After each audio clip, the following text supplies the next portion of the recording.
Good morning dear students and warm welcome to our 19th online class. നമ്മൾ കഴിഞ്ഞ ക്ലാസ്സിൽ committees discuss ചെയ്തിട്ടുണ്ടായിരുന്നത് അതിൻ്റെ കണ്ടിന്യൂവേഷൻ തന്നെയാണ് ഇന്നത്തെ ക്ലാസ്സിലും നമ്മൾ ചെയ്യുന്നത്. ഇതിൽ സർബനസ് ഓക്സിലി ആക്ട് 2002 ആണ് ഇന്ന് നമ്മൾ ആദ്യമായിട്ട് ഡിസ്കസ് ചെയ്യുന്നത്. അതിൻ്റെ ഒരു റെക്കമെൻഡേഷൻസ് ആണ് നമുക്ക് ഡിസ്കസ് ചെയ്യാനുള്ളത്. Sarbanes-Oxley Act is one which codifies certain standards of good governance as specific requirement. Specific ആയിട്ടുള്ള ചില റിക്വയർമെൻറ്റ് ഒരു കോർപ്പറേറ്റ് ഗവേണൻസ് എന്ന് പറയുന്നത് ഏറ്റവും ഇഫക്റ്റീവ് അതുപോലെ തന്നെ ഏറ്റവും എഫിഷ്യൻ്റ് ആക്കാൻ വേണ്ടിയിട്ടുള്ള ഒരു റിസർച്ച് സ്റ്റഡിയാണ് സർബനസ്-ഓക്സ്ലി ആക്ട് 2002 പ്രകാരം ചെയ്തിട്ടുള്ളത്. The Sarbanes-Oxley Act 2002 is a sincere attempt to address all the issues associated with the corporate failures to achieve quality governance and to restore investors' confidence. ഞാൻ നേരത്തെ പറഞ്ഞു കോർപ്പറേറ്റ് ഗവേണൻസിൻ്റെ എഫിഷ്യൻസി അല്ലെങ്കിൽ അതിൻ്റെ ഇഫക്റ്റീവ്നെസ് എന്ന് പറയുന്നത് കൂട്ടാനായിട്ടുള്ള ഏറ്റവും നല്ലൊരു സ്റ്റാൻഡേർഡ് ഫിക്സ് ചെയ്തുകൊണ്ട് ഒരു ഗുഡ് കോർപ്പറേറ്റ് ഗവേണൻസ് എന്ന് പറയുന്നത് ഇംപ്ലിമെൻറ്റ് ചെയ്യാൻ വേണ്ടിയിട്ടാണ് നമ്മളുടെ സർബനസ്-ഓക്സ്ലി ആക്ട് എന്ന് പറയുന്നത് 2002 വന്നിട്ടുള്ളത്. അതോടൊപ്പം തന്നെ അവിടെ അങ്ങനെ ഒരു എഫിഷ്യൻ്റ് ഇഫക്റ്റീവ്നെസ് എന്ന് പറയുന്നത് കൊണ്ടുവരണമെന്നുണ്ടെങ്കിൽ എന്താണ് അതിൽ ഫെയിലിയറിനുള്ള കാരണം, അതിനെക്കുറിച്ചിട്ടുള്ളൊരു റിസർച്ച് സ്റ്റഡി നടത്തുമ്പോഴാണ് നമുക്ക് എല്ലാ കാര്യങ്ങളും ബെറ്ററായിട്ട് ചെയ്യാനായിട്ട് സാധിക്കുക. അപ്പം നമ്മൾ കഴിഞ്ഞ ക്ലാസ്സിൽ കണ്ടെത്തിയിട്ടുള്ളൊരു റീസൺ എന്ന് പറയുന്നത്, അതായത് ഒരു ഗുഡ് കോർപ്പറേറ്റ് ഗവേണൻസ് എന്ന് പറയുന്നത് നടപ്പിലാക്കാനായിട്ട് സാധിക്കാത്തതിൻ്റെ ഒരു കാരണം പറഞ്ഞത് ഇഫക്റ്റീവായിട്ടുള്ള റിസ്ക് മാനേജ്മെൻറ്റ് അപ്ലൈ ചെയ്യാനായിട്ട് സാധിച്ചില്ല. അപ്പോൾ അങ്ങനെയുള്ള ഫെയിലിയറിനുള്ള കാരണങ്ങൾ കണ്ടെത്തുകയും അത് ഉന്മൂലനം ചെയ്തുകൊണ്ട് ഇഫക്റ്റീവായിട്ടുള്ള എഫിഷ്യൻ്റ് ആയിട്ടുള്ള ഒരു ഗുഡ് കോർപ്പറേറ്റ് ഗവേണൻസ് എന്ന് പറയുന്നത് കൊണ്ടുവരാൻ വേണ്ടിയിട്ടാണ് സർബനസ്-ഓക്സ്ലി ആക്ട് 2002 എന്ന് പറയുന്നത് ഇൻട്രൊഡ്യൂസ് ചെയ്തിട്ടുള്ളത്. The Act calls for protection to those who have the courage to bring frauds to the attention of the authority that has to handle frauds. ഇവിടെ കൂടുതലായിട്ട് കോൺസെൻട്രേറ്റ് ചെയ്യുന്നത് ഇൻവെസ്റ്റേഴ്സിൻ്റെ കോൺഫിഡൻസ് ലെവല് കൂട്ടണം. ഇൻവെസ്റ്റേഴ്സ് കൂടുതലായിട്ട് corporate governance നന്നായിട്ട് ചെയ്യുന്ന സ്ഥാപനങ്ങളിൽ invest ചെയ്യാൻ വന്നാൽ മാത്രമേ അവിടെ ഒരു ഗ്രോത്ത് എന്ന് പറയുന്നത് നടപ്പിലാക്കാനായിട്ട് സാധിക്കുള്ളൂ. അതുകൊണ്ട് തന്നെ ഷെയർ ഹോൾഡേഴ്സിൻ്റെ കോൺഫിഡൻസ് ഇൻക്രീസ് ചെയ്യത്തക്ക വിധത്തിലുള്ള ഒരു ഗുഡ് കോർപ്പറേറ്റ് ഗവേണൻസ് സ്ഥാപനങ്ങളിൽ ഉണ്ടായിരിക്കണം. Act calls for protection to those who have the courage to bring frauds to the attention of the authority that has to handle frauds. ആരൊക്കെയാണ് ഫ്രോഡ്സ് എന്ന് പറയുന്നത് handle ചെയ്യുന്നത്? അപ്പോൾ act എങ്ങനെയുള്ളതായിരിക്കണം? ആ ഫ്രോഡ്സിനെ കൺട്രോൾ ചെയ്യത്തക്ക വിധത്തിലുള്ള ഒരു റെക്കമെൻഡേഷൻസ് ആണ് നമ്മളുടെ സർബനസ്-ഓക്സ്ലി ആക്ടിൽ വരേണ്ടത്. The Act was formulated to protect investors by improving the accuracy and the reliability of corporate disclosures made precious to the securities laws and for other purpose. Oxley act 2002 വന്നതോടുകൂടി അവിടെ formulate ചെയ്യുന്നത് എന്താണ്? നമ്മൾ നേരത്തെ പറഞ്ഞിരുന്നു സേഫ് ഗാർഡ് ചെയ്യണം. ആരെയാണ് safe guard ചെയ്യേണ്ടത്?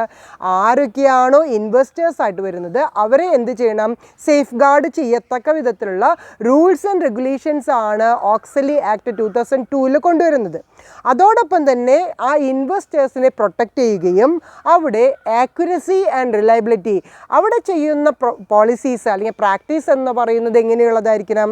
ആക്യുറൻ്റ് ആയിരിക്കണം. അതുപോലെ തന്നെ റിലയബിൾ ആയിട്ടുള്ള ഒരു കോർപ്പറേറ്റ് ഡിസ്ക്ലോഷേഴ്സ് ഉണ്ടായിരിക്കണം. അതോടുകൂടി ലോ സെക്യൂരിറ്റീസ് കൂടി ഇംപ്ലിമെൻറ്റ് ചെയ്യാനായിട്ട് ഓരോ കോർപ്പറേറ്റ് ഗവേണൻസിലും സാധിക്കണം.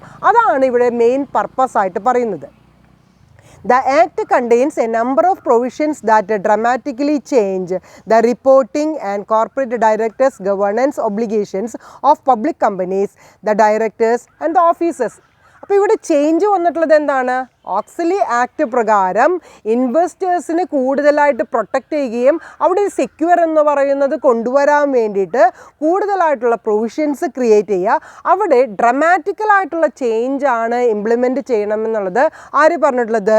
ഓക്സ്ലി ആക്ട് 2002 പ്രകാരം റെക്കമെൻഡ് ചെയ്തിട്ടുള്ളത്. ഈ ഡ്രമാറ്റിക്കലായിട്ടുള്ള ചേഞ്ച് പ്രൊവിഷൻസിൽ കൊണ്ടുവരികയും അതോടൊപ്പം തന്നെ കോർപ്പറേറ്റ് ഡയറക്ടേഴ്സിൻ്റെ ഗവേണൻസ് ഒബ്ലിഗേഷൻസ് എന്ന് പറയുന്നത് പബ്ലിക് കമ്പനീസിലും അതുപോലെ തന്നെ ഡയറക്ടേഴ്സിൻ്റെ കേസിലും ഓഫീസേഴ്സിൻ്റെ കേസിലും കൂടുതൽ ഫോക്കസ് ചെയ്യുന്നത് ഈ ഒരു ഏരിയയിലാണ്. അതായത് സ്റ്റേക്ക് ഹോൾഡേഴ്സിൻ്റെ, പൊതുവായിട്ട് പറയുകയാണെങ്കിൽ ഷെയർ ഹോൾഡേഴ്സ് അടക്കമുള്ള സ്റ്റേക്ക് ഹോൾഡേഴ്സിൻ്റെ ഒരു കോൺഫിഡൻസ് ലെവൽ ഇൻക്രീസ് ചെയ്യുക, അതോടൊപ്പം തന്നെ അവരെ പ്രൊട്ടക്റ്റ് ചെയ്യുകയുമാണ് ഇവിടെ ഓക്സിലി ആക്ട് 2002 റെക്കമെൻഡേഷനായിട്ട് ചെയ്യുന്നത്. ക്ലിയർ? നെക്സ്റ്റ് ടോപ്പിക്കിലേക്ക് പോവാം. Indian committees and other guide lines. നേരത്തെ പറഞ്ഞിട്ടുള്ളതൊക്കെ എബ്രോഡ് ആയിട്ടുള്ളതാണ്. ഇനി നമ്മൾ ഡിസ്കസ് ചെയ്യാൻ പോകുന്നത് ഇന്ത്യൻ കമ്മിറ്റീസാണ്. ഇന്ത്യൻ കമ്മിറ്റീസ് 5 എണ്ണമാണ് നമുക്ക് പഠിക്കാനുള്ളത്. Kumaramangalam Birla committee 1999, Narayan Murthy committee report 2003, doctor J Irani committee on company law 2005, Naresh Chandra committee report 2002, Uday Kotak committee report 2017. ഇങ്ങനെ 5 കമ്മിറ്റീസാണ് ഇന്ത്യൻ കമ്മിറ്റീസും ഇന്ത്യൻ ഗൈഡ് ലൈൻസ് എന്ന് പറയുന്ന കാറ്റഗറിയിൽ കോർപ്പറേറ്റ് ഗവേണൻസിൽ ഒരു ഗുഡ് കോഡ് ഓഫ് കണ്ടക്ട് എന്ന് പറയുന്നത് നടപ്പിലാക്കാനായിട്ട് നമ്മൾ റെക്കമെൻഡേഷൻസ് ആയിട്ട് ചെയ്യുന്നത്. അപ്പോൾ അതാണ് ഇനി നമ്മൾ ഡീറ്റെയിൽ ആയിട്ട് തന്നെ പഠിക്കാൻ പോകുന്നത്. അതൊരു ഇമ്പോർട്ടൻ്റ് ആയിട്ടുള്ള ടോപ്പിക് തന്നെയാണ്. ഇന്ത്യൻ കോർപ്പറേറ്റ് ഗവേണൻസിൽ റെക്കമെൻഡേഷൻ നടത്തിയിട്ടുള്ള ഇന്ത്യൻ കമ്മിറ്റീസിനെ കുറിച്ചിട്ടുള്ള ഒരു ഡിസ്കഷൻ. ഓക്കെ, നമുക്ക് സ്റ്റാർട്ട് ചെയ്യാം.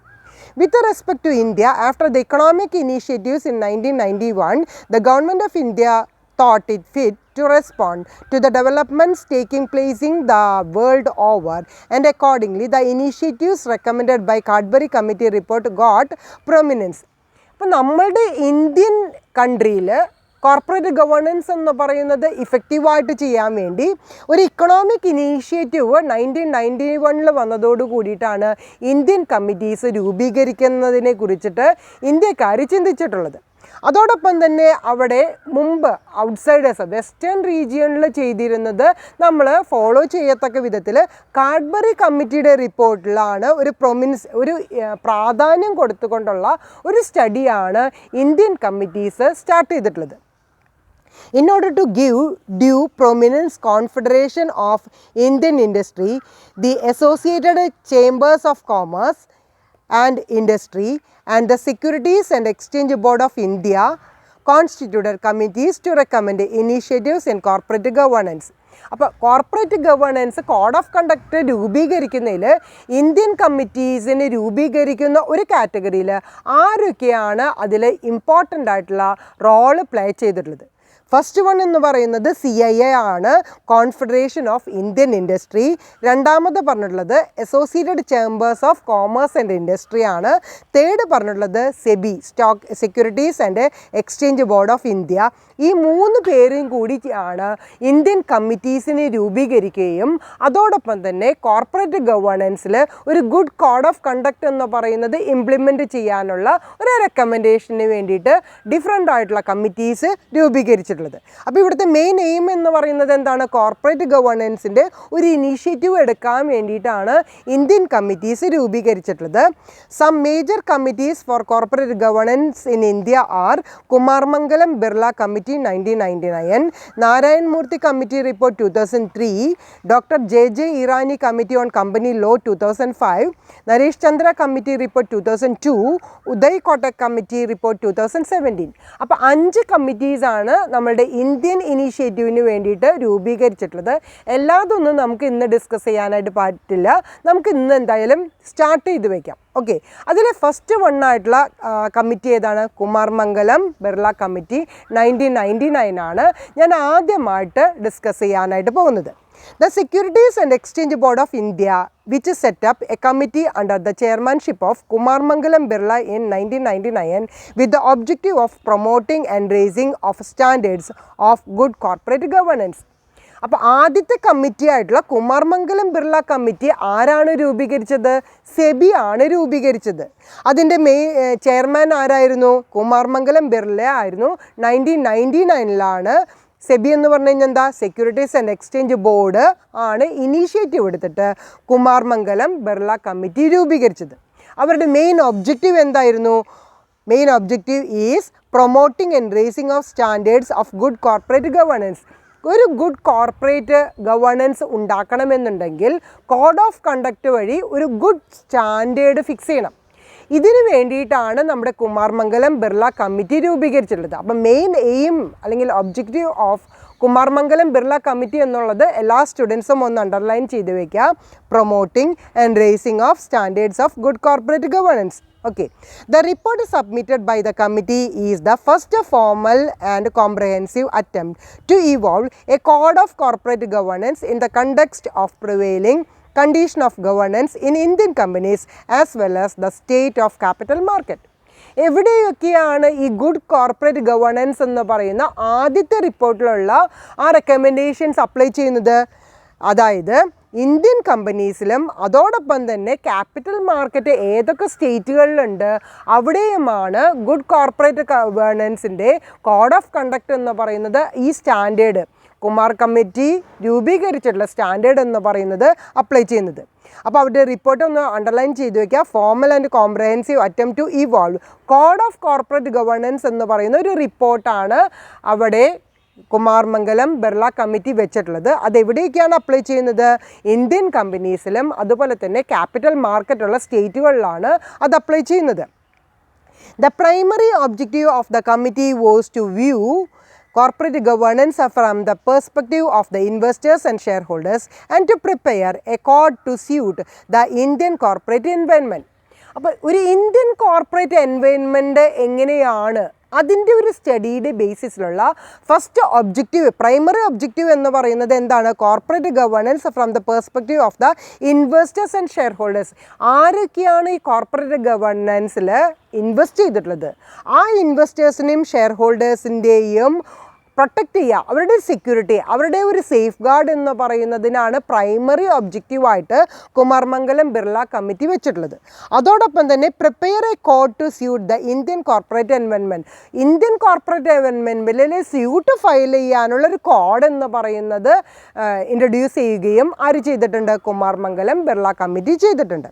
The committee had identified the shareholders, the board of directors and the management as the three key constituents of corporate governance and attempted to identify in respect of each of these constituents their roles and responsibilities as also their rights in the context of good corporate governance. അപ്പോൾ നമ്മൾ നേരത്തെ പറഞ്ഞിട്ടുണ്ടായിരുന്നു ഇവിടുത്തെ main aim എന്ന് പറയുന്നത് ഒരു good corporate governance എന്ന് പറയുന്നത് കൊണ്ടുവരികയാണ്. അവിടെ മെയിനായിട്ട് ആരെയാണ് ഫോക്കസ് ചെയ്യുന്നത്? ഷെയർ ഹോൾഡേഴ്സ് അല്ലെങ്കിൽ ഇൻവെസ്റ്റേഴ്സ് തന്നെയാണ് അവിടെ സേഫ് ഗാർഡ് ചെയ്യുന്നത്. അതോടൊപ്പം തന്നെ ഇവിടെ ഐഡൻറ്റിഫൈ ചെയ്യുന്ന ഫാക്ടേഴ്സ് എന്ന് പറയുന്നത് ഷെയർ ഹോൾഡേഴ്സിൻ്റെയും അതുപോലെ തന്നെ ബോർഡ് ഓഫ് ഡയറക്ടേഴ്സിൻ്റെയും മാനേജ്മെൻറ്റിൻ്റെയും എന്തൊക്കെയാണ് അവരുടെ പവേഴ്സ്, എന്തൊക്കെയാണ് റെസ്പോൺസിബിലിറ്റീസ്, എന്തൊക്കെയാണ് ഡ്യൂട്ടീസ്, ഈ പറയുന്ന കാര്യത്തിലുള്ള ഒരു ഐഡൻറ്റിഫിക്കേഷനാണ് കുമാർമംഗലം ബിർള കമ്മിറ്റി ഉണ്ടാക്കിയിട്ടുള്ളത്. So the committee had identified the shareholders, the board of directors and the management as the three key constituents. അതായത് 3 എലമെൻറ്റ്സ് എന്ന് പറയുന്നത്, 3 മെയിൻ റോള് കളിക്കുന്നത് ആരൊക്കെയാണ്? ഇൻവെസ്റ്റേഴ്സ്, അതായത് ഷെയർ ഹോൾഡേഴ്സ് ഉണ്ട്, ബോർഡ് ഓഫ് ഡയറക്ടേഴ്സ് ഉണ്ട്, മാനേജ്മെൻറ്റ് ഉണ്ട്. ഇവരെയാണ് 3 key constituents of corporate governance എന്ന് പറയുന്നത്. ആ 3 എലമെൻറ്റിനെ ഫോക്കസ് ചെയ്തുകൊണ്ടുള്ള ഒരു ഐഡൻറ്റിഫിക്കേഷനാണ് ആദ്യം നടത്തേണ്ടത്. അതോടൊപ്പം തന്നെ identify in respect of each of these constituents, ഈ ഫാക്ടേഴ്സിൻ്റെ ഒരു ഐഡൻറ്റിഫിക്കേഷനും അത് ഏതിനെ ബേസ് ചെയ്തുകൊണ്ടാണ്? Roles and responsibilities and the rights for the good context of the corporate governance. ഒരു നല്ല കോർപ്പറേറ്റ് ഗവേണൻസ് ഉണ്ടാക്കണമെന്നുണ്ടെങ്കിൽ എന്തൊക്കെയായിരിക്കണം അവിടെ റോൾ പ്ലേ ചെയ്യേണ്ടത്, എന്തൊക്കെ റെസ്പോൺസിബിലിറ്റീസാണ് ഈ 3 ക്യാരക്ടേഴ്സ് എന്ന് പറയുന്നവർ ആരൊക്കെയാണ്? Investors, board of directors, management ചെയ്യേണ്ടത്. അതിനെക്കുറിച്ചിട്ടുള്ള ഒരു ഐഡൻറ്റിഫിക്കേഷനാണ് ആര് റെക്കമെൻഡ് ചെയ്തിട്ടുള്ളത്? കുമാർമംഗലം ബിർള കമ്മിറ്റി റെക്കമെൻഡ് ചെയ്തിട്ടുള്ളത്. The report had been prepared by the committee keeping in view primarily the interest of a particular class of stakeholders, namely the shareholders, who together with the investors from the principal constituency of SEBI, while not ignoring the needs of other stakeholders. നമുക്കറിയാം സ്റ്റേക്ക് holders എന്ന് പറയുമ്പോൾ share holders മാത്രം include ചെയ്തിട്ടുള്ള ഒരു ഗ്രൂപ്പല്ല. അതിൽ debenture holders ഉണ്ട്, അതുപോലെ തന്നെ ബോണ്ട് ആരൊക്കെയാണോ നമ്മളുടെ ഔട്ട്സൈഡേഴ്സ് ആയിട്ടുള്ള ഇൻവെസ്റ്റേഴ്സ്, അത് ചിലപ്പോൾ ക്രെഡിറ്റേഴ്സ് ആയിരിക്കാം, ആ ഇൻവെസ്റ്റേഴ്സിനെ എല്ലാത്തിനും കൂടി ചേർത്തുകൊണ്ടാണ് നമ്മൾ എന്തായിട്ട് പറയുന്നത്, അത് ചിലപ്പോൾ ഫിനാൻഷ്യൽ ഇൻസ്റ്റിറ്റ്യൂഷൻസ് ആയിരിക്കാം, ചേർത്തുകൊണ്ടാണ് നമ്മൾ സ്റ്റേക്ക് ഹോൾഡേഴ്സ് എന്ന് പറയുന്നത്. അപ്പോൾ ഇവിടെ ഷെയർ ഹോൾഡേഴ്സിൻ്റെ ഇൻട്രസ്റ്റ് മാത്രം സേഫ് ഗാർഡ് ചെയ്താൽ മതിയോ? പോരാ. മൊത്തമായിട്ട് സ്റ്റേക്ക് ഹോൾഡേഴ്സിൻ്റെ ഒരു നീഡ്, റിക്വയർമെൻറ്റ്, അവരുടെ ഒരു താല്പര്യങ്ങളും കൂടിയും ആര് കണക്കിലെടുക്കേണ്ടതാണ്? മാനേജ്മെൻറ്റ് അല്ലെങ്കിൽ ബോർഡ് ഓഫ് ഡയറക്ടേഴ്സ് എന്ന് പറയുന്നത് കണക്കിലെടുക്കേണ്ടതാണ്. അതുകൊണ്ട് തന്നെ ഇവിടെ കുമാർ മംഗലം ബിർളയുടെ റിപ്പോർട്ടിൽ എന്താണ് പ്രത്യേകമായിട്ട് പറയുന്നത്? Keeping in view primarily the interest of a particular class of shareholders. Stake ഹോൾഡേഴ്സിന് പറയുന്നുണ്ടെങ്കിലും പ്രത്യേകമായിട്ട് ഷെയർ ഹോൾഡേഴ്സിനെ പറയുന്നുണ്ട്. ജനറലായിട്ട് പറയുകയാണെങ്കിൽ ആരുടെ ഇൻട്രസ്റ്റ് ആണ് അവിടെ പ്രൊട്ടക്റ്റ് ചെയ്യുന്നത്? സ്റ്റേക്ക് ഹോൾഡേഴ്സിൻ്റെ ആണ്. അതോടൊപ്പം തന്നെ പറയുന്നത് from the principal constituency of SEBI while not ignoring the needs of other stakeholders. മറ്റുള്ള സ്റ്റേക്ക് ഹോൾഡേഴ്സിൻ്റെ ഇൻട്രസ്റ്റ് പ്രൊട്ടക്റ്റ് ചെയ്യുന്നതോടൊപ്പം തന്നെ ഷെയർ ഹോൾഡേഴ്സിന് മുൻതൂക്കം കൊടുത്തുകൊണ്ടാണ് സെബിയിൽ ലിസ്റ്റ് ചെയ്തിട്ടുള്ള കമ്പനികളിൽ ഒരു ഗുഡ് കോർപ്പറേറ്റ് ഗവർണൻസ് എന്ന് പറയുന്നത് കുമാർ മംഗലം ബിർള കമ്മിറ്റി റെക്കമെൻഡ് ചെയ്യുന്നത്. In early 2000, the SEBI board accepted and ratified the key recommendations of this committee, and these were incorporated into Clause 49 of the listing agreement of the stock exchanges. അപ്പോൾ 1999 ഈ കുമാർ മംഗലം Birla committee incorporate ചെയ്തത്. അതിൻ്റെ recommendation വന്നതോടുകൂടി സെബിയിൽ എന്ത് മാറ്റമാണ് വരുത്തിയിട്ടുള്ളത്? 2000 തുടങ്ങിയിട്ട് SEBI board അവരുടെ ഒരു എഗ്രിമെൻ്റ് എന്ന് പറയുന്നത്, അതായത് കുമാർ മംഗലത്തിൻ്റെ റെക്കമെൻഡേഷനും കൂടി ആക്സെപ്റ്റ് ചെയ്തുകൊണ്ട് അത് ക്ലോസ് 49 ലിസ്റ്റിംഗ് അഗ്രിമെൻറ്റിൽ ഇൻക്ലൂഡ് ചെയ്യുകയാണ് സെബി ചെയ്തിട്ടുള്ളത്.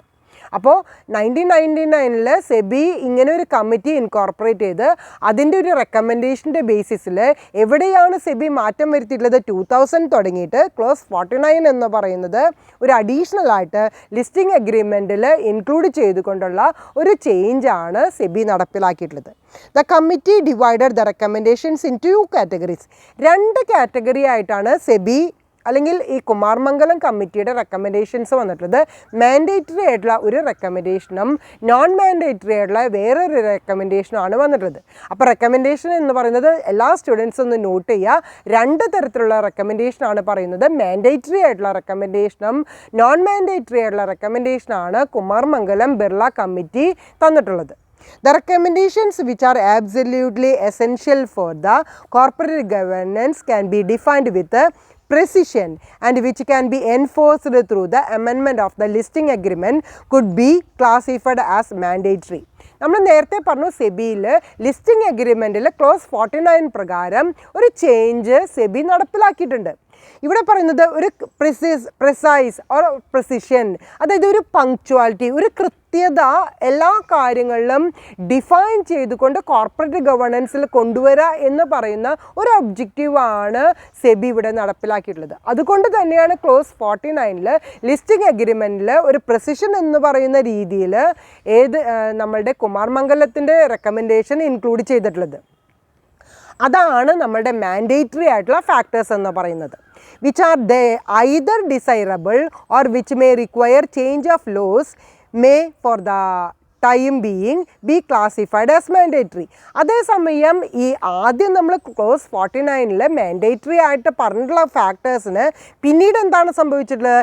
ചില സമയത്ത് അത് നിയമത്തിൽ കൂടി മാറ്റം വരുത്തേണ്ടത് ഒരു കാറ്റഗറിയിൽ വരുന്നത് കൊണ്ട്, അതായത് കാലം മാറുന്നതിനനുസരിച്ച് കൊണ്ട് ഈ ക്ലോസ് 49 പറഞ്ഞിട്ടുള്ള റെക്കമെൻഡേഷനും പിന്നീട് മാറ്റം വരുത്തേണ്ടതായിട്ട് വരും. അങ്ങനെ മാറ്റം വരുത്തേണ്ട ഫാക്ടേഴ്സിനെയാണ് അല്ലെങ്കിൽ എലമെൻസിൻ്റെയാണ് അല്ലെങ്കിൽ റെക്കമെൻഡേഷൻസിനെയാണ് എന്തായിട്ട് പറയുന്നത്? നോൺ മാൻഡേറ്ററി ആയിട്ട് പറയുന്നത്. അപ്പം നമ്മൾ 2 കാറ്റഗറി ആയിട്ട് കുമാർ മംഗലത്തിൻ്റെ റെക്കമെൻഡേഷൻസ് നമ്മൾ ഡിവൈഡ് ചെയ്യുന്നുണ്ട്. മാൻഡേറ്ററി ആയിട്ടുള്ള നോൺ മാൻഡേറ്ററി ആയിട്ടുള്ള ഫാക്ടേഴ്സ് ആണ്. ഇതിൽ മാൻഡേറ്ററി ആയിട്ടുള്ള റെക്കമെൻഡേഷൻ എന്ന് പറയുന്നത് ക്ലോസ് 49 നമ്മൾ ലിസ്റ്റിംഗ് അഗ്രിമെൻറ്റിൽ സെബിയിൽ വരുത്തിയിട്ടുള്ള മാറ്റങ്ങളാണ്. അതേസമയം കാലം മാറുന്നതിനനുസരിച്ച് കൊണ്ട് മാറ്റം വരുത്തേണ്ട എലമെൻറ്റ്സ് അല്ലെങ്കിൽ മാറ്റം വരുത്തേണ്ട റെക്കമെൻഡേഷൻസിനെയാണ് നമ്മൾ എന്തായിട്ട് ഇൻക്ലൂഡ് ചെയ്തിട്ടുള്ളത്? നോൺ മാൻഡേറ്ററി ആയിട്ട് ഇൻക്ലൂഡ് ചെയ്തിട്ടുള്ളത്. ക്ലിയർ? ഇനി നമ്മൾ ഡിസ്കസ് ചെയ്യുന്നത് ഏതൊക്കെയാണ് മാൻഡേറ്ററി ആയിട്ടുള്ള റെക്കമെൻഡേഷൻസ്, ഏതൊക്കെയാണ് നോൺ മാൻഡേറ്ററി ആയിട്ടുള്ള റെക്കമെൻഡേഷൻസ്. അതിൽ ഫസ്റ്റ് വൺ നമുക്ക് ആദ്യം ഡിസ്കസ് ചെയ്യാം. ഏതൊക്കെയാണ് മാൻഡേറ്ററി ആയിട്ടുള്ള recommendations? Applies to listed companies with paid up capital of ₹3 crore and above. ഇവിടെ paid up capital listed companies ആണ് എന്നുണ്ടെങ്കിൽ അവിടുത്തെ പെയ്ഡ് അപ്പ് ക്യാപിറ്റൽ എത്രയുണ്ടായിരിക്കണം? 3 കോടിയേക്കാൾ കൂടുതലായിട്ട് ഉണ്ടായിരിക്കണം എന്നുള്ളതാണ് മാൻഡേറ്ററി ആയിട്ടുള്ള കാര്യം. രണ്ടാമത് പറയുന്നത് composition of board of directors, optimum combination of executive and non executive directors. Board of ഡയറക്ടേഴ്സിനെ ഉണ്ടാക്കുമ്പോൾ അവിടെ എങ്ങനെയുള്ള ഡയറക്ടേഴ്സ് ആയിരിക്കണം? നോൺ എക്സിക്യൂട്ടീവ് ഡയറക്ടേഴ്സും അതുപോലെ തന്നെ എക്സിക്യൂട്ടീവ് ഡയറക്ടേഴ്സിൻ്റെ ഒരു കോമ്പിനേഷനാണ് ബോർഡ് ഓഫ് ഡയറക്ടേഴ്സിൽ ഉണ്ടായിരിക്കേണ്ടത്. Audit committee with independent directors with one having financial and accounting knowledge. Audit കമ്മിറ്റീസിനെ ഇൻകോർപ്പറേറ്റ് ചെയ്യുമ്പോൾ ഇൻഡിപെൻഡൻ്റ് ആയിട്ടുള്ള ഡയറക്ടേഴ്സ് എങ്ങനെയുള്ളതായിരിക്കണം? ഫിനാൻഷ്യലും അതുപോലെ തന്നെ അക്കൗണ്ടിങ് നോളേജ് ഉള്ള ഒരു ഡയറക്ടറെയാണ് ഒരു ഇൻഡിപെൻഡൻറ്റ് ഡയറക്ടറായിട്ട് ഏതിൽ ഇൻക്ലൂഡ് ചെയ്യേണ്ടത്? ഓഡിറ്റ് കമ്മിറ്റീസിൽ ഇൻക്ലൂഡ് ചെയ്യേണ്ടത്. നെക്സ്റ്റ് ഒരു റെമ്യൂണറേഷൻ കമ്മിറ്റി ഉണ്ടായിരിക്കണം. Next one board procedures, at least 4 meetings of boards in A year with a maximum gap of 4 months between 2 meetings. 4 meeting ആണ് മിനിമം ഉണ്ടായിരിക്കേണ്ടത്. അവിടെ ഗ്യാപ്പ് എന്ന് പറയുന്നത് ഒരു മീറ്റിങ്ങും വേറൊരു മീറ്റിങ്ങും തമ്മിലുള്ള ഗ്യാപ്പ് എന്ന് പറയുന്നത് എങ്ങനെയായിരിക്കണം? 4 months ബിറ്റ്വീൻ 2 meetings. 2 മീറ്റിങ്ങുകൾ തമ്മിൽ എത്ര നാളത്തെ ഗ്യാപ്പ് ഉണ്ടായിരിക്കണം? 4 മാസത്തെ ഗ്യാപ്പ് ഉണ്ടായിരിക്കണം. അങ്ങനെ 4 മീറ്റിങ്ങുകളാണ് ഉണ്ടായിരിക്കേണ്ടത്. To review operational plans, capital budgets, quarterly result, minutes of committees meetings. എന്തൊക്കെയാണ് ഇവിടെ ബോർഡ് ഓഫ് പ്രൊസീജിയറിൽ മീറ്റിംഗ് കണ്ടക്ട് ചെയ്യുമ്പോൾ നോക്കേണ്ടത്? Operational plans, capital budgets, quarterly results, അതുപോലെ തന്നെ കമ്മിറ്റി മീറ്റിങ്ങുകളുടെ മിനിറ്റ്സും കൂടി എന്ത് ചെയ്യണം? റിവ്യൂ ചെയ്യണം. Director shall not be a member of more than 10 committees and shall not act as a chairman of more than 5 committees across all companies. ഇവിടെ different ആയിട്ടുള്ള committees പറയുന്നുണ്ട് എന്നുണ്ടെങ്കിലും ഇവിടെ കൃത്യമായിട്ട് പറയുന്നുണ്ട് ഒരു director shall not be a member of more than 10 committees. 10 കമ്മിറ്റിയേക്കാൾ കൂടുതലായിട്ടുള്ള കമ്മിറ്റികളിൽ ഒരു മെമ്പർ ഡയറക്ടർ ആവാനായിട്ട് പാടില്ല. അതുപോലെ ചെയർമാൻ ആകുമ്പോൾ 5 കമ്മിറ്റിയേക്കാൾ കൂടുതലായിട്ടുള്ള കമ്മിറ്റികളിൽ ചെയർമാൻ ആവാനായിട്ട് പാടില്ല. Next one management discussion and analysis report covering industry structure, opportunities, threads, risk, outlook and internal control system. ഇനി മാനേജ്മെൻറ്റ് ഡിസ്കഷനിൽ ഒരു റിപ്പോർട്ട് അനലൈസ് ചെയ്യുന്ന കാര്യത്തിൽ ഒരു ഇൻഡസ്ട്രി സ്ട്രക്ചർ ആണെങ്കിൽ ഏതൊക്കെ എലമെൻറ്റ്സ് ആണ് റിവ്യൂ നടത്തേണ്ടത്? ഓപ്പർച്യൂണിറ്റീസ്, ത്രെഡ്സ്, റിസ്ക്, ഔട്ട്ലുക്ക്, അതുപോലെ തന്നെ ഇൻറ്റേർണൽ കൺട്രോൾ സിസ്റ്റം കൂടി മാനേജ്മെൻറ്റ് ഡിസ്കഷനിൽ ഇൻക്ലൂഡ് ചെയ്യേണ്ടതാണ്. ഇൻഫോർമേഷൻ ഷെയറിംഗ് വിത്ത് ഷെയർ ഹോൾഡേഴ്സിന് അത്യാവശ്യം വേണ്ടതായിട്ട് ഡിസ്ക്ലോസ് ചെയ്യേണ്ട ഇൻഫോർമേഷൻസ് എന്ത് ചെയ്തിരിക്കണം? ഷെയർ ഹോൾഡേഴ്സിന് ഷെയർ ചെയ്ത് കൊടുത്തിരിക്കണം. ഇങ്ങനെ 7 റെക്കമെൻഡേഷൻസ് ആണ് നമ്മളുടെ മാൻഡേറ്ററി റെക്കമെൻഡേഷനായിട്ട് ബിർള കമ്മിറ്റി വെച്ചിട്ടുള്ളത്. ഇനി നോൺ മാൻഡേറ്ററി ആയിട്ടുള്ള റെക്കമെൻഡേഷൻസ് നമുക്ക് നോക്കാം.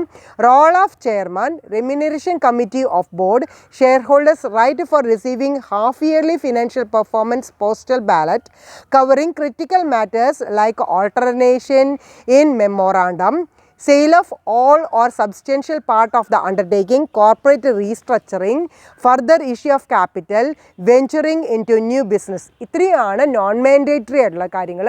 പ്രത്യേകം ശ്രദ്ധിക്കുക, നോൺ മാൻഡേറ്ററി ആയിട്ടുള്ള റെക്കമെൻഡേഷൻസ് ഓരോ പീരിയോഡിക്കൽ ചേഞ്ചസ് വരുന്നത് കൊണ്ടാണ് ആ റെക്കമെൻഡേഷൻസിന് നമ്മൾ എന്തായിട്ട് കൺസിഡർ ചെയ്തിട്ടുള്ളത്? നോൺ മാൻഡേറ്ററി ആയിട്ട് കൺസിഡർ ചെയ്തിട്ടുള്ളത്. അപ്പോൾ റോൾ ഓഫ് ചെയർമാൻ എന്ന് പറയുന്നതും അതുപോലെ തന്നെ കമ്മിറ്റി ബോർഡിൻ്റെ റെമ്യൂണറേഷൻ എന്ന് പറയുന്നതും പീരിയോഡിക്കലായിട്ട് മാറ്റം വരും. അതുപോലെ തന്നെയാണ് ഷെയർ ഹോൾഡേഴ്സിൻ്റെ റൈറ്റ് എന്ന് പറയുന്നത്. അത് ഫിനാൻഷ്യൽ പെർഫോമൻസിൻ്റെ പോസ്റ്റൽ ബാലറ്റ് കവർ ചെയ്യുന്ന കാര്യത്തിലും ചേഞ്ചസ് വരാനായിട്ട് സാധ്യതയുണ്ട്.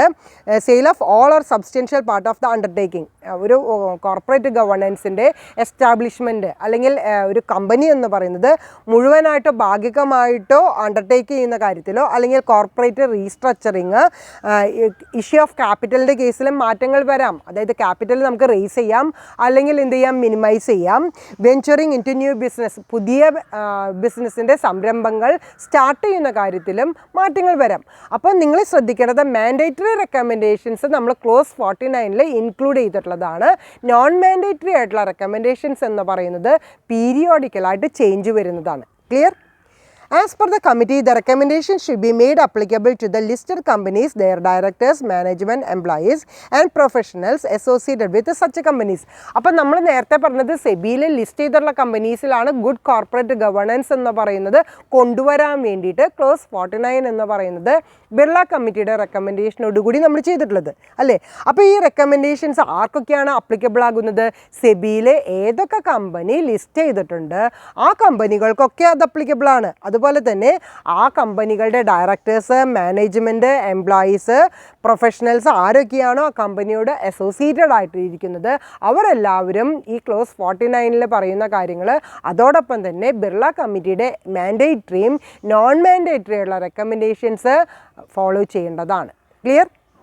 Compliance with the code should be both in letter and spirit and should always be in a manner that gives precedence to substance over form. ഇനി നമ്മൾ compliance of code എന്ന് പറയുന്നത് നമ്മൾ fix ചെയ്താൽ പോരാ. അതെന്ത് ചെയ്തിരിക്കണം? ഒരു ഗുഡ് കോർപ്പറേറ്റ് ഗവേണൻസ് എന്ന് പറയുന്നത് നടപ്പിലാക്കണമെന്നുണ്ടെങ്കിൽ അത് കംപ്ലൈ ചെയ്തിരിക്കണം. അതുപോലെ തന്നെ both in letter and spirit. എങ്ങനെയാണ് അത് കോഡ് കംപ്ലൈ ചെയ്യേണ്ടത്? ഒരു ലെറ്റർ ഫോർമാറ്റിലും അതുപോലെ തന്നെ സ്പിരിച്വലായിട്ട് അത് ഫോളോ ചെയ്യാനായിട്ട് ശ്രമിക്കണം. And always be in a manner that gives precedence to substance over form. എന്താണ് പ്രസിഡൻസ് എന്ന് വെച്ചാൽ ഒരു മുൻഗണന കൊടുത്തിരിക്കണം. അതിൻ്റെ മെയിൻ, അതിൻ്റെ ഉദ്ദേശം, എയിം, സബ്സ്റ്റൻസ് എന്ന് പറഞ്ഞാൽ അതിൻ്റെ അന്തസത്ത, അതിൻ്റെ എന്തിനു വേണ്ടിയിട്ടാണ് അത് പറയുന്നത് ആ കാര്യം ഇൻവോൾവ് ചെയ്തുകൊണ്ട് അത് ആ മെയിൻ എയിം എന്ന് പറയുന്നത് ആക്സെപ്റ്റ് ചെയ്തുകൊണ്ടുള്ള ഒരു പ്രവർത്തനമായിരിക്കണം ഒരു കോഡ് ഓഫ് കണ്ടക്റ്റ് എന്ന് പറയുന്നത് ഒരു കോർപ്പറേറ്റ് ഗവേണൻസിൽ നമ്മൾ നടപ്പിലാക്കേണ്ടത്. The ultimate responsibility for putting the recommendations into practice lies directly with the board of directors and the management of the company. അപ്പോൾ ബിർള കമ്മിറ്റി മാൻഡേറ്ററിയും നോൺ മാൻഡേറ്ററി ആയിട്ടുള്ള റെക്കമെൻഡേഷൻസ് പറഞ്ഞിട്ടുണ്ട്. പക്ഷെ അത് നടപ്പിലാക്കേണ്ട ഉത്തരവാദിത്വം ആർക്കാണ്? അതിൻ്റെ ഡയറക്ടേഴ്സ്, ബോർഡ് ഓഫ് ഡയറക്ടേഴ്സ് ആരാണോ, മാനേജ്മെൻറ്റ് ആരാണോ അവരിലാണ് അതിൻ്റെ റെസ്പോൺസിബിലിറ്റി നിൽക്കുന്നത്. ആ ബിർള കമ്മിറ്റിയുടെ റെക്കമെൻഡേഷൻസ് കറക്റ്റായിട്ട് ഫോളോ ചെയ്ത് കഴിഞ്ഞാൽ മാത്രമേ അവിടെ എന്ത് ചെയ്യാനായിട്ട് സാധിക്കുള്ളൂ? ആ കോർപ്പറേറ്റ് ഗവേണൻസ് ഒരു ഗുഡ് കോഡ് ഓഫ് കണ്ടക്റ്റ് എന്ന് പറയുന്നത് നടപ്പിലാക്കിക്കൊണ്ട് ഒരു ഗുഡ് കോർപ്പറേറ്റ് ഗവേണൻസിൻ്റെ ഇഫക്റ്റീവ്നെസ് അല്ലെങ്കിൽ എഫിഷ്യൻസി എന്ന് പറയുന്നതിലേക്ക് എത്തിച്ചേരാനായിട്ട് സാധിക്കുള്ളൂ. ഇത്രയാണ് കുമാർമംഗലം ബിർള കമ്മിറ്റി 1999 കുറിച്ചിട്ടുള്ള റെക്കമെൻഡേഷൻസ് പറയാനുള്ളത്. ഓൾമോസ്റ്റ് എല്ലാ സ്റ്റുഡൻസിനും ക്ലിയർ ആയിട്ടുണ്ടാവും എന്ന് വിചാരിക്കുന്നു. ഞാൻ നെക്സ്റ്റ് റെക്കമെൻഡേഷനിലേക്ക് പോവുകയാണ്. അതായത് നമ്മുടെ ഇന്ത്യൻ കമ്മിറ്റിയിലെ ഫസ്റ്റ് റെക്കമെൻഡേഷനാണ് നമ്മൾ ഡിസ്കസ് ചെയ്തത്. രണ്ടാമത്തെ കമ്മിറ്റി ആയിട്ടുള്ള നാരായണമൂർത്തി കമ്മിറ്റി റിപ്പോർട്ട് 2003 ആണ് നമ്മളിനി ഡിസ്കസ് ചെയ്യാനായിട്ട് പോകുന്നത്. In order to improve the corporate governance standards in India and keeping these standards with the market dynamics, the Securities and Exchange Board of India had constituted a committee on corporate governance in 2002 in order to evaluate the adequacy of existing corporate governance practice and future improvement of these practices. അതാണ് നിങ്ങൾ underline ചെയ്ത് വെക്കേണ്ടത്. എന്തിനു വേണ്ടിയിട്ടാണ് സെബി 2003 പുതിയൊരു corporate ഗവേണൻസിൻ്റെ ഒരു committee രൂപീകരിച്ചത്? ഏത് കമ്മിറ്റിയാണ് ഇവർ രൂപീകരിച്ചത്? നാരായണമൂർത്തി കമ്മിറ്റി 2003 ആരാണ് രൂപീകരിച്ചത്? Securities and exchange board of India ആണ് കോൺസ്റ്റിറ്റ്യൂട്ട് ചെയ്തിട്ടുള്ളത്. അവരുടെ മെയിൻ ഒബ്ജക്റ്റീവ് എന്തായിരുന്നു? കൃത്യമായിട്ട് അണ്ടർലൈൻ ചെയ്ത് വയ്ക്കുക. Evaluate the adequacy of existing corporate governance practice and future improvement of these practice. ഇപ്പോൾ കോർപ്പറേറ്റ് ഗവേണൻസിലുള്ള പ്രാക്ടീസുകൾ ഏതൊക്കെയാണ്? അതിലേതൊക്കെയാണ് വീക്കായിട്ട് നിൽക്കുന്നത്, അത് ഫ്യൂച്ചറിൽ ഏതിനൊക്കെയാണ് മാറ്റം വരുത്തേണ്ടത്, ഈ കാര്യങ്ങൾ റിസർച്ച് നടത്തി പുതിയ റെക്കമെൻഡേഷൻ നടത്താൻ വേണ്ടിയിട്ടാണ് നാരായണമൂർത്തി കമ്മിറ്റി എന്ന് പറയുന്നത് 2003 സെബി കോൺസ്റ്റിറ്റ്യൂട്ട് ചെയ്തിട്ടുള്ളത്. അപ്പോൾ അതോടൊപ്പം തന്നെ വേറൊരു എയിമും കൂടി അവിടെ വരുന്നുണ്ട്. അതെന്താണ്? കീപ്പിംഗ് ദീ സ്റ്റാൻഡേർഡ്സ് വിത്ത് മാർക്കറ്റ് ഡൈനാമിക്സ്. മാർക്കറ്റ് ഡൈനാമിക്സിൽ പുതിയ സ്റ്റാൻഡേർഡ്സ് കൊണ്ടുവന്നുകൊണ്ട് അവിടെ ഒരു ചേഞ്ച് കോർപ്പറേറ്റ് ഗവേണൻസിൽ ഒരു പുതിയ കോഡ് ഓഫ് കണ്ടക്ട് എന്ന് പറയുന്നത് നടപ്പിലാക്കുക എന്ന് പറയുന്ന ഒരു ഉദ്ദേശം കൂടിയും ആർക്കുണ്ടായിരുന്നു? സെബിക്ക് ഉണ്ടായിരുന്നു. It was set up to review Clause 49 and suggest measures to improve corporate governance standards. അപ്പോൾ 1999 കുമാർമംഗലം ബിർള കമ്മിറ്റി റെക്കമെൻഡേഷനോട് കൂടിയിട്ട് ക്ലോസ് 49 എന്ന് പറയുന്നത് ലിസ്റ്റിംഗ് അഗ്രിമെൻറ്റിൽ സെബി ഇൻക്ലൂഡ് ചെയ്തു. പക്ഷെ പിന്നീട് 2003 സെബി എന്ത് ഉദ്ദേശിച്ചിട്ടുണ്ട്? പുതിയ സ്റ്റാൻഡേർഡുകൾ ക്രിയേറ്റ് ചെയ്തുകൊണ്ട് ആ ക്ലോസ് 49 എന്ന് പറയുന്നത് ഒന്ന് ചേഞ്ച് വരുത്താൻ, അതിൽ മാറ്റങ്ങൾ വരുത്തേണ്ടത് ഒരു അത്യാവശ്യമാണ്. ഒരു ഗുഡ് കോർപ്പറേറ്റ് ഗവേണൻസ് എന്ന് പറയുന്നത് നടപ്പിലാക്കാൻ വേണ്ടിയിട്ട് വേണമെന്ന് തോന്നിയത് കൊണ്ടാണ് രണ്ടാമത് സെബി ഒരു കമ്മിറ്റി രൂപീകരിച്ചത്. ആ കമ്മിറ്റി ഏതാണ്? നാരായണമൂർത്തി കമ്മിറ്റി 2003 കോൺസ്റ്റിറ്റ്യൂട്ട് ചെയ്യുകയും അവിടുത്തെ മെയിൻ എയിം എന്താണ്? മാർക്കറ്റ് ഡൈനാമിക്സ് കൊണ്ടുവരണം, അവിടെ പുതിയ സ്റ്റാൻഡേർഡ് കൊണ്ടുവരികയും അതോടൊപ്പം തന്നെ സെക്യൂരിറ്റീസ് എക്സ്ചേഞ്ച് ബോർഡ് ഓഫ് ഇന്ത്യയിൽ ഒരു പുതിയൊരു ആഡ്വക്കസി എന്ന് പറയുന്നത് എക്സിസ്റ്റിംഗ് കോർപ്പറേറ്റ് ഗവേണൻസിൽ പ്രാക്ടീസിൽ മാറ്റം വരുത്താൻ വേണ്ടിയിട്ടാണ് ഇവിടെ നടപ്പിലാക്കിയിട്ടുള്ളത്. അപ്പോൾ പുതിയ സ്റ്റാൻഡേർഡുകൾ ഏതിൽ ക്രിയേറ്റ് ചെയ്യുന്നുണ്ട്? ക്ലോസ് 49 ക്രിയേറ്റ് ചെയ്യുന്നുണ്ട്. നിങ്ങളുടെ ടെക്സ്റ്റിൽ അവിടെ ഒരു ചേഞ്ച് ഉണ്ട്, സ്പെല്ലിംഗ് മിസ്റ്റേക്ക് ഉണ്ട്. കോസ് 49 എന്നാണ് പറഞ്ഞിട്ടുള്ളത്. അത് എന്തായിട്ട് മാറ്റാം? ക്ലോസ് 49 ആയിട്ട് മാറ്റണം. Okay. The SEBI committee was constituted under the chairmanship of Shri N.R. Narayanamurthy, Chairman and Chief Mentor of Infosys Technologies Limited. ഇനി സെബി നാരായണമൂർത്തി കമ്മിറ്റി 2003 കോൺസ്റ്റിറ്റ്യൂട്ട് ചെയ്തിട്ട് അതിൻ്റെ ചെയർമാൻ ആരായിരുന്നു? NR നാരായണമൂർത്തി ആയിരുന്നു അതിൻ്റെ ചെയർമാൻ. അതോടൊപ്പം തന്നെ ചീഫ് മെൻറ്ററായിട്ട് ഇൻഫോസിസ് ടെക്നോളജീസ് ലിമിറ്റഡിനെ ഈ കമ്മിറ്റി കോൺസ്റ്റിറ്റ്യൂട്ട് ചെയ്ത് വെച്ചു. The committee comprises members from various walks of public and professional life. അതുപോലെ തന്നെ നാരായണമൂർത്തി കമ്മിറ്റിയിൽ ഇവിടെ മെമ്പേഴ്സ് എന്ന് പറയുന്നത് ഏതൊക്കെ ഫീൽഡിൽ നിന്നാണ് അവിടെ കമ്മിറ്റിയിലെ മെമ്പേഴ്സിനെ കോൺസ്റ്റിറ്റ്യൂട്ട് ചെയ്തിട്ടുള്ളത്? Various works of public and professional skill. പബ്ലിക്കും അതുപോലെ പ്രൊഫഷണൽ ആയിട്ടുള്ള ലൈഫ് സ്കില്ലുള്ള മെമ്പേഴ്സിനെയാണ് നമ്മുടെ നാരായണമൂർത്തി കമ്മിറ്റിയിൽ ഇൻക്ലൂഡ് ചെയ്തിട്ടുള്ളത്. This included captions of industry, academicians, public accountants and people from financial press and industry forums. അതോടൊപ്പം തന്നെ നമ്മളുടെ നാരായണമൂർത്തി കമ്മിറ്റിയിൽ ആരൊക്കെ കൂടി ഇൻക്ലൂഡ് ചെയ്തിട്ടുണ്ട്? ഇൻഡസ്ട്രീസ്, അതുപോലെ തന്നെ അക്കാഡമിഷ്യൻസ്, പബ്ലിക് അക്കൗണ്ടൻസ്, അതുപോലെ തന്നെ ഫിനാൻഷ്യൽ പ്രസ്സിൽ നിന്നുള്ള ജനങ്ങളെയും, അതായത് കൂടുതൽ നോളേജുള്ള പേഴ്സൺസിനെ, അതുപോലെ തന്നെ ഡിഫറെൻ്റ് ആയിട്ടുള്ള ഇൻഡസ്ട്രി ഫോറംസിനെയും കമ്മിറ്റിയിൽ ഇൻക്ലൂഡ് ചെയ്തിട്ടുണ്ട്. അപ്പോൾ നമ്മൾ ഈ സെക്കൻഡ് പാരഗ്രാഫിൽ സെബി എന്ന് പറയുന്നത് ഒരു നാരായണമൂർത്തി കമ്മിറ്റി രൂപീകരിച്ചപ്പോൾ ആരൊക്കെയാണ് അതിൽ ചെയർമാനാക്കിയിട്ടുള്ളത്, ആരൊക്കെയാണ് അതിൽ മെമ്പേഴ്സ് ആയിട്ടുള്ളത് എന്നുള്ളതാണ് നമ്മൾ ഡിസ്കസ് ചെയ്തത്. NR നാരായണമൂർത്തിനെയാണ് അവിടെ ചെയർമാനായിട്ട് വയ്ക്കുകയും ചീഫ് മെൻറ്ററായിട്ട് ഇൻഫോസിസ് ടെക്നോളജീസ് ലിമിറ്റഡിനെയാണ് കോൺസ്റ്റിറ്റ്യൂട്ട് ചെയ്തിട്ടുള്ളത്. അതോടൊപ്പം തന്നെ അതിൽ മെമ്പേഴ്സ് ആരൊക്കെയാണ്? പബ്ലിക്കും പ്രൊഫഷണൽ ലൈഫിൽ കൂടുതലായിട്ടുള്ള നോളേജ് ഉള്ള ആൾക്കാരെയാണ് ഇൻക്ലൂഡ് ചെയ്തിട്ടുള്ളത്. അതോടൊപ്പം തന്നെ ഇൻഡസ്ട്രി ക്യാപ്ഷനിൽ വരുന്നവരും അക്കാഡമിഷ്യൻസ്, പബ്ലിക് അക്കൗണ്ടൻസ്, ഫിനാൻഷ്യൽ പ്രസ്സിൽ നിന്നുള്ള പ്രൊഫഷണൽ ഓഫീസേഴ്സിനെയും അതുപോലെ തന്നെ ഇൻഡസ്ട്രി ഫോറംസിനെയും ഇൻക്ലൂഡ് ചെയ്തിട്ടുള്ള ഒരു കമ്മിറ്റിയാണ് നാരായണമൂർത്തി കമ്മിറ്റി എന്ന് പറയുന്നത്. ഇനി the committee's terms of the reference were to review the performance of corporate governance and determine the role of companies in responding to rumor and other price sensitive information circulating in the market in order to enhance the transparency and integrity of the market. അപ്പോൾ നമ്മൾ നേരത്തെ പറഞ്ഞിട്ടുണ്ടായിരുന്നു അവിടെ 2 കാര്യങ്ങളാണ് main ഒബ്ജക്റ്റീവായിട്ട് പറഞ്ഞിട്ടുണ്ടായിരുന്നത്. എന്തൊക്കെയാണ് 2 കാര്യങ്ങൾ main ഒബ്ജക്റ്റീവായിട്ട് പറഞ്ഞിട്ടുണ്ടായിരുന്നത്? മുമ്പുണ്ടായിരുന്ന കോർപ്പറേറ്റ് ഗവേണൻസിൻ്റെ പ്രാക്ടീസ് സ്റ്റഡി ചെയ്യുകയും അതിൽ എന്തൊക്കെയാണ് മാറ്റങ്ങൾ വരുത്തേണ്ടത് അതിനെക്കുറിച്ചുള്ള ഒരു റെക്കമെൻഡേഷൻസ് ആണ് നമ്മളുടെ നാരായണമൂർത്തി കമ്മിറ്റിയുടെ മെയിൻ ഒബ്ജക്റ്റീവായിട്ട് പറഞ്ഞിട്ടുണ്ടായിരുന്നത്. അപ്പോൾ അവരുടെ റെഫറൻസ് എന്ന് പറയുന്നത് എന്തിലായിരിക്കണം? കോർപ്പറേറ്റ് ഗവേണൻസിൻ്റെ ഇപ്പോഴത്തെ പ്രാക്ടീസിനെ റിവ്യൂ ചെയ്യുകയും അതോടൊപ്പം തന്നെ റോൾ ഓഫ് കമ്പനീസിൻ്റെ അവരുടെ അനാവശ്യമായിട്ടുള്ള റൂമേഴ്സിനെ നമ്മൾ എന്ത് ചെയ്യണം? അതിന് റെസ്പോൺസ് കൊടുത്തുകൊണ്ട് അത് വാക്വം ചെയ്യുക. അതോടൊപ്പം തന്നെ പ്രൈസ് സെൻസിറ്റീവ് എന്ന് പറയുന്നത് കൊണ്ടുവരത്തക്ക വിധത്തിലുള്ള ഒരു ട്രാൻസ്പെറൻസിയും അതുപോലെ തന്നെ ക്യാപിറ്റൽ മാർക്കറ്റിൽ ഒരു ഇൻറ്റഗ്രിറ്റി, ഒരു സമഗ്രത കൊണ്ടുവരാൻ വേണ്ടിയിട്ടുള്ള ഒരു ശ്രമമാണ് ആരിവിടെ എയിം ചെയ്യുന്നത്?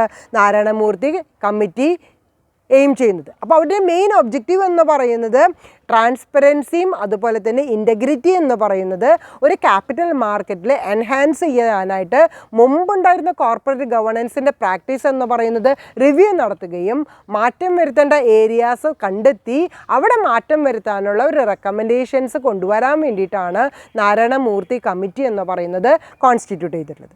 The issues discussed by the committee primarily related to the audit committees, audit reports, independent directors, related parties, risk management, directorship and director compensation, code of conduct and financial disclosures. ഇങ്ങനെ corporate ഗവേണൻസിൻ്റെ മുമ്പത്തെ practice ഈ committee review ചെയ്തപ്പോൾ എന്തൊക്കെയാണ് അവർ identify ചെയ്തിട്ടുള്ള factors എന്ന് പറയുന്നത് അത് underline ചെയ്ത് പഠിക്കേണ്ടതാണ്. Audit committees, audit reports, independent directors, related parties, risk management, directorship, director compensation, code of conduct, financial disclosures. ഈ ഏരിയയിലാണ് നമ്മുടെ നാരായണമൂർത്തി കമ്മിറ്റി റിവ്യൂ നടത്തിയിട്ടുള്ളത്. The committees recommendations in the final report were selected based on the parameters including their relative importance, fairness and accountability and transparency, ease of implementation, verifiability and enforceability. അവിടെ ആ റെക്കമെൻഡേഷൻ്റെ റിവ്യൂവിൻ്റെ വെളിച്ചത്തിൽ അവരെന്തൊക്കെയാണ് കണ്ടെത്തിയിട്ടുള്ളത്? Final റിപ്പോർട്ടിൽ പറയുന്ന factors എന്ന് പറയുന്നത് different ആയിട്ടുള്ള പാരാമീറ്റേഴ്സാണ്. എന്തിനോട് related ആയിട്ടുള്ള പാരാമീറ്റേഴ്സാണ് ഈ കമ്മിറ്റീസിൻ്റെ റിപ്പോർട്ടിലുണ്ടായിരുന്നത്?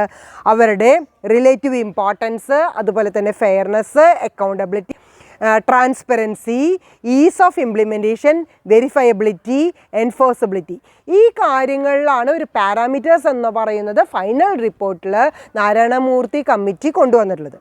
Some of the major recommendations of the committee primarily related to audit committees, audit report, independent directors, related party transactions, risk management, directorships and director compensation, code of conduct and financial disclosures. അപ്പോൾ ഈ നാരായണമൂർത്തി കമ്മിറ്റിയുടെ recommendations ഏതൊക്കെ ഏരിയയിൽ അവർ recommendations നടത്തിയിട്ടുണ്ട് അതൊന്ന് underline ചെയ്ത് പഠിക്കാം. നമ്മൾ നേരത്തെ പറഞ്ഞു ഏതൊക്കെ ഏരിയ ആണ് അവർ റിവ്യൂ ചെയ്തിട്ടത്. ആ എല്ലാ ഏരിയയിലും അവരെന്ത് കൊണ്ടുവന്നിട്ടുണ്ട്? ഡിഫറൻ്റ് ആയിട്ടുള്ള റെക്കമെൻഡേഷൻസ് കൊണ്ടുവന്നിട്ടുണ്ട്. അതായത് audit committees, audit reports, independent ആയിട്ടുള്ള directors, related party transactions, risk management, directorship, director compensation, code of conduct, financial disclosures. ഈ എല്ലാ ഏരിയയിലും നാരായണമൂർത്തി കമ്മിറ്റി ഡിഫറൻ്റ് ആയിട്ടുള്ള റെക്കമെൻഡേഷൻസ് ആണ് കൊണ്ടുവന്നിട്ടുള്ളത്. ഇനി നമുക്ക് റെക്കമെൻഡേഷൻസ് നോക്കാം. The committee came out with 2 sets of recommendations, namely mandatory recommendation and non mandatory recommendation. നമ്മൾ നേരത്തെ പറഞ്ഞ പോലെ തന്നെ കഴിഞ്ഞ കമ്മിറ്റിയുടെ രൂപീകരണത്തിൽ, അതായത് ബിർള കമ്മിറ്റിയുടെ കേസിലും നമ്മൾ 2 തരത്തിലുള്ള റെക്കമെൻഡേഷൻസ് പറഞ്ഞിട്ടുണ്ടായിരുന്നു. ഏതൊക്കെയാണ്? മാൻഡേറ്ററി ആയിട്ടുള്ള റെക്കമെൻഡേഷൻസും നോൺ മാൻഡേറ്ററി ആയിട്ടുള്ള റെക്കമെൻഡേഷൻസും. മാൻഡേറ്ററി ആയിട്ടുള്ള റെക്കമെൻഡേഷൻസ് ആണ് നമ്മൾ ക്ലോസ് 49 ഇൻക്ലൂഡ് ചെയ്തിട്ടുണ്ടായിരുന്നത്. നോൺ മാൻഡേറ്ററി ആയിട്ടുള്ള റെക്കമെൻഡേഷൻസ് പീരിയോഡിക്കൽ ചേഞ്ച് വരുന്നത് കൊണ്ടാണ് അത് നമ്മൾ എന്തായിട്ട് കൺവേർട്ട് ചെയ്തത്? നോൺ മാൻഡേറ്ററി ആയിട്ട് കൺവേർട്ട് ചെയ്തിട്ടുള്ളത്. സെയിം തന്നെ നമ്മളിവിടെ നാരായണമൂർത്തി കമ്മിറ്റിയുടെ റെക്കമെൻഡേഷൻ എന്ന് പറയുന്നത് 2 കാറ്റഗറിയിൽ പറയുന്നുണ്ട്. ഏതൊക്കെയാണ്? മാൻഡേറ്ററി ആയിട്ടുള്ള റെക്കമെൻഡേഷൻസ് ഉണ്ട്, നോൺ മാൻഡേറ്ററി ആയിട്ടുള്ള റെക്കമെൻഡേഷൻസ് ഉണ്ട്. നമുക്ക് ആദ്യം മാൻഡേറ്ററി റെക്കമെൻഡേഷൻസ് നോക്കാം. Strengthening the responsibilities of audit committees. Audit കമ്മിറ്റീസിൻ്റെ റെസ്പോൺസിബിലിറ്റീസ് സ്ട്രെങ്തൻ ചെയ്യുക. Next one, improving the quality of financial disclosures including those related to related party transactions and proceeds from initial public offerings. Financial ഡിസ്ക്ലോഷേഴ്സിൻ്റെ quality improve ചെയ്യണം. ഏതൊക്കെ ഏരിയയിലാണ് financial ഡിസ്ക്ലോഷേഴ്സിൽ improve ചെയ്യേണ്ടത്? അതായത് related party ട്രാൻസാക്ഷൻസിലും അതുപോലെ തന്നെ ഇനീഷ്യൽ പബ്ലിക് ഓഫറിങ്സിലുള്ള പ്രൊസീജിയറിലുമാണ് ഫിനാൻഷ്യൽ ഡിസ്ക്ലോഷറിൻ്റെ കാറ്റഗറിയിൽ quality improvement എന്ന് പറയുന്നത് നാരായണമൂർത്തി കമ്മിറ്റി റെക്കമെൻഡ് ചെയ്തിട്ടുള്ള കാര്യം. Requiring corporate executive boards to assess and disclose business risk. അതുപോലെ തന്നെ റിസ്ക് മാനേജ്മെൻറ്റിൽ കോർപ്പറേറ്റ് എക്സിക്യൂട്ടീവ് ബോർഡിൻ്റെ ഒരു ആക്സസ് എന്ന് പറയുന്നതും ഡിസ്ക്ലോസ് എന്ന് പറയുന്നതും ഇൻക്ലൂഡ് ചെയ്യണം. അപ്പോൾ അതൊന്നും സ്പെല്ലിംഗ് മിസ്റ്റേക്ക് ഉണ്ട്, ഒന്ന് കറക്റ്റ് ചെയ്യാം. Board to access and disclose the business risk. Business റിസ്കിലെ ഒരു ആക്സസും അതുപോലെ തന്നെ ഡിസ്ക്ലോസ് എന്ന് പറയുന്നതാണ് അവിടെ ചെയ്യേണ്ടത്. ഇൻ എന്ന് പറയുന്നത് ക്യാൻസൽ ചെയ്യുക, അത് spelling മിസ്റ്റേക്കാണ്. Fourth one, the annual reports of companies introducing responsibilities on board to adopt formal codes of conduct. ഇനി നെക്സ്റ്റ് പറയുന്നത് എന്താണ്? ആനുവൽ റിപ്പോർട്ട്സ് ഓഫ് കമ്പനീസിൽ ബോർഡ് ഓഫ് ഡയറക്ടേഴ്സിൻ്റെ റെസ്പോൺസിബിലിറ്റീസ് എന്ന് പറയുന്നത് ഇൻക്ലൂഡ് ചെയ്യണം. അതോടൊപ്പം തന്നെ കോഡ് ഓഫ് കണ്ടക്ട് എന്ന് പറയുന്നത് ഒരു ഫോർമലൈസ് ചെയ്തുകൊണ്ട് ആനുവൽ റിപ്പോർട്ട് ഓഫ് കമ്പനീസിൽ ഇൻക്ലൂഡ് ചെയ്യണം എന്നുള്ള ഒരു റെക്കമെൻഡേഷനാണ് പറഞ്ഞിട്ടുള്ളത്. Next one, position of nominee directors and stockholder approval and improved disclosures relating to compensation paid to non-executive directors.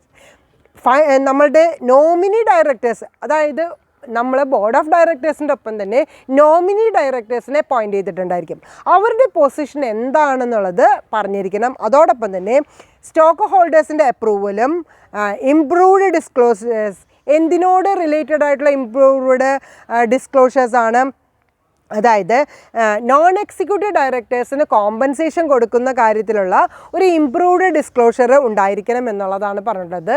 അതായത് അഞ്ചാമത്തെ പോയിന്റിൽ പറയുന്നത് നോമിനി ഡയറക്ടേഴ്സിൻ്റെ പൊസിഷൻ പറഞ്ഞിരിക്കണം, സ്റ്റോക്ക് ഹോൾഡർ അപ്രൂവൽ ഉണ്ടായിരിക്കണം. അതോടൊപ്പം തന്നെ നോൺ എക്സിക്യൂട്ടീവ് ഡയറക്ടേഴ്സിൻ്റെ കോമ്പൻസേഷൻ എന്ന് പറയുന്നത് ഇംപ്രൂവ്ഡ് ഡിസ്ക്ലോഷറിൻ്റെ ഒരു കാറ്റഗറിയിൽ നിന്നുകൊണ്ട് പറയണം. ഇത്രയാണ് മാൻഡേറ്ററി ആയിട്ടുള്ള റെക്കമെൻഡേഷൻസ് എന്ന് പറയുന്നത്.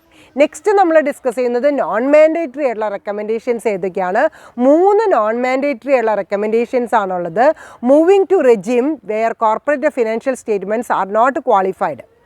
നമ്മളുടെ ഫിനാൻഷ്യൽ സ്റ്റേറ്റ്മെൻറ്റ്സ് എന്ന് പറയുന്നത് ക്വാളിഫൈഡ് അല്ല എന്നുണ്ടെങ്കിൽ അത് എന്തിലേക്ക് കൺവേർട്ട് ചെയ്യണം എന്നുള്ളതാണ് നോൺ മാൻഡേറ്ററി റെക്കമെൻഡേഷനായിട്ട് പറയുന്നത്.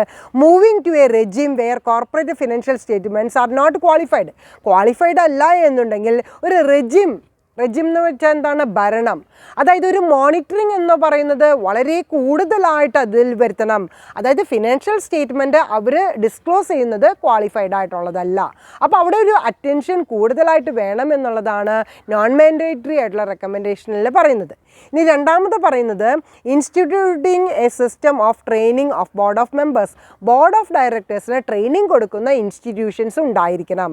തേർഡ് റെക്കമെൻഡേഷൻ എന്ന് പറയുന്നത് evaluation of performance of board of members.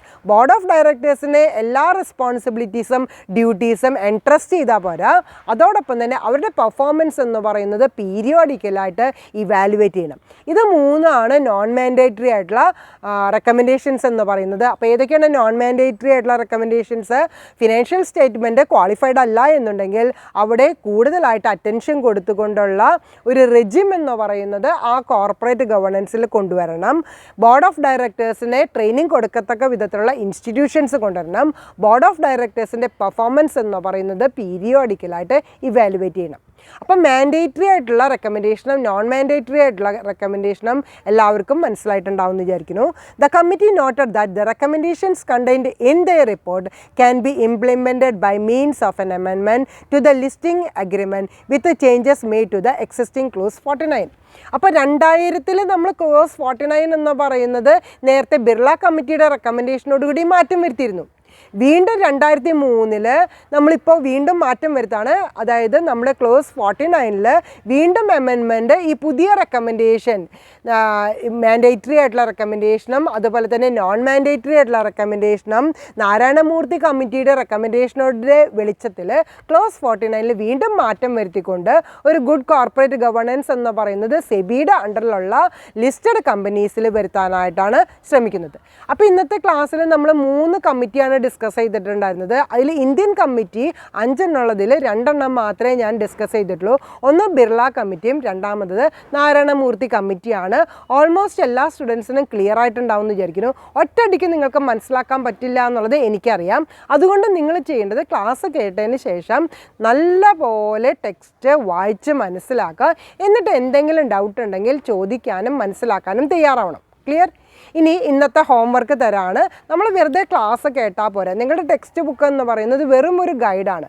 കൂടുതലായിട്ട് നിങ്ങൾക്ക് ലേണിങ്ങിലേക്ക് പോവുകയും കൂടുതലായിട്ട് വായിക്കുകയും മനസ്സിലാക്കുകയും വേണം. ഇനി വായിച്ചാൽ മാത്രം പോരാ, അതൊരു എസ്സേ ആയിട്ട് നിങ്ങൾക്ക് എങ്ങനെ റീപ്രൊഡ്യൂസ് ചെയ്യാനായിട്ട് സാധിക്കും എന്നുള്ള ഒരു ട്രെയിനിങ്ങും കൂടി നിങ്ങളുടെ ഈ PG അക്കാഡമിക്കിൻ്റെ ഡ്യൂറേഷനിൽ ചെയ്യേണ്ടതാണ്.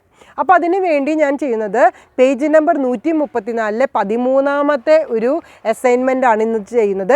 കാഡ്ബറി എയുടെ റിപ്പോർട്ട് തന്നെയാണ്. പക്ഷെ അത് റിപ്പോർട്ട് ഓൺ ഫിനാൻഷ്യൽ ആസ്പെക്റ്റിനെ ബേസ് ചെയ്തിട്ടാണ്. കഴിഞ്ഞ ക്ലാസ്സിൽ കാഡ്ബറി റിപ്പോർട്ടാണ് ഞാൻ പറഞ്ഞിട്ടുണ്ടായിരുന്നത്. ഇവിടെ നിങ്ങൾ ചെയ്യേണ്ടത് കാഡ്ബറി എ എന്ന് പറയുന്ന ഒരു റിപ്പോർട്ട് നിങ്ങൾ ഗൂഗിളിൽ സെർച്ച് ചെയ്തെടുക്കുകയും അതിൻ്റെ ഫിനാൻഷ്യൽ ആസ്പെക്റ്റിൻ്റെ റിപ്പോർട്ടാണ് നിങ്ങൾ സ്റ്റഡി ചെയ്യേണ്ടത്. മുഴുവനൊന്നും നിങ്ങൾക്ക് പഠിക്കാൻ പറ്റില്ല. നിങ്ങൾ ഇതിൽ ഒരു 4-5 പേജ് എടുത്തിട്ട് അതിൽ പറയുന്ന റെക്കമെൻഡേഷൻ എന്ന് പറയുന്നത് ഒന്നും കൂടിയും ഡീറ്റെയിൽ ആയിട്ട് വായിക്കുകയും അതിനോട് റിലേറ്റഡ് ആയിട്ടുള്ള ഒരു റിവ്യൂ എഴുതുകയും വേണം. അപ്പോൾ എന്തെങ്കിലും ഡൗട്ട് അത് വായിക്കുമ്പോഴും നിങ്ങൾക്ക് തോന്നിയിട്ടുണ്ടെങ്കിൽ നിങ്ങൾ എന്ത് ചെയ്യണം? ചോദിക്കാനും എങ്ങനെയാണ് അത് ചെയ്യേണ്ടതെന്നുള്ളത് ചോദിച്ച് മനസ്സിലാക്കി എല്ലാവരും തന്നെ റിവ്യൂ ബുക്കിൽ അത് എഴുതി വയ്ക്കുകയും വേണം. അപ്പോൾ ക്ലാസ്സിൻ്റെ റിവ്യൂവും എഴുതണം, അസൈൻമെൻറ്റ് തരുന്ന റിവ്യൂവും നിങ്ങൾ ചെയ്യണം. നിങ്ങൾക്ക് ക്ലാസ്സിൽ വരുന്ന സമയത്ത് നിങ്ങളത് ടീച്ചർമാരെ കാണിച്ച് അതിൽ കറക്ഷൻസ് വാങ്ങിയെടുക്കുകയും വേണം. Okay, thank you very much. Have A nice day.